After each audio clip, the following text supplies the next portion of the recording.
Ya gimana enggak? Kalau Pak Bambang nggak sampai kepleset dan mengalami kelumpuhan, mungkin nggak akan ada nih minyak ajaib dari tanah Bali ini, fams. Salah satu jenis minyak herbal ini sebenarnya hampir sama seperti minyak balur lainnya. Macam minyak kayu putih atau minyak melon. Yap, sama-sama terbuat dari tanaman, fams. Tapi yang satu ini lebih spesial karena nggak ada unsur hewani dan penggunaan bawang sama sekali.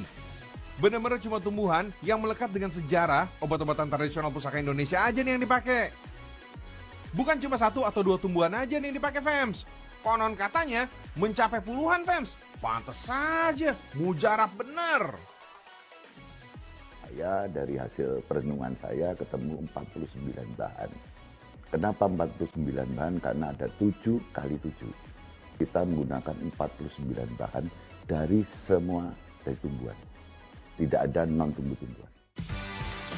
Untuk bahan baku, Pak Bambang membeli langsung ke petani dan pedagang di pasar tradisional, fams. Yap, semuanya bisa ditemukan di tanah Indonesia.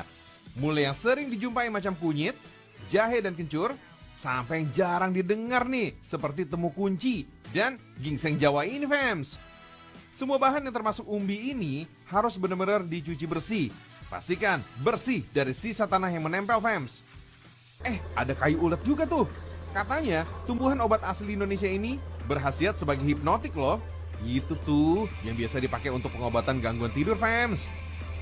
Kalau daun-daunan ini gak perlu dipotong-potong pakai alat, fams.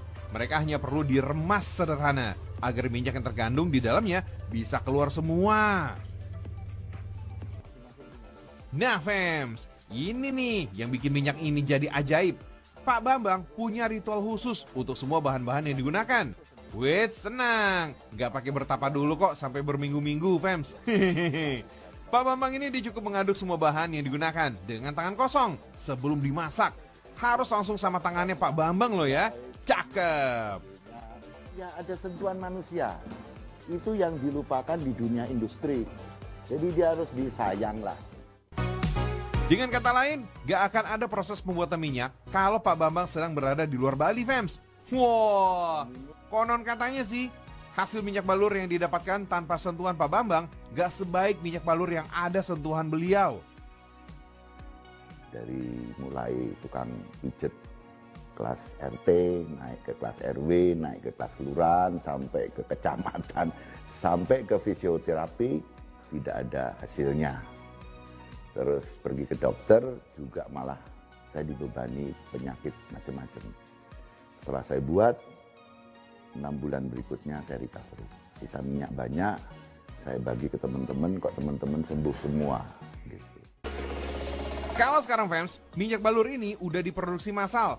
Per hari, Pak Bambang bisa memproduksi 24.000 botol per hari. Wah, saik bener ya.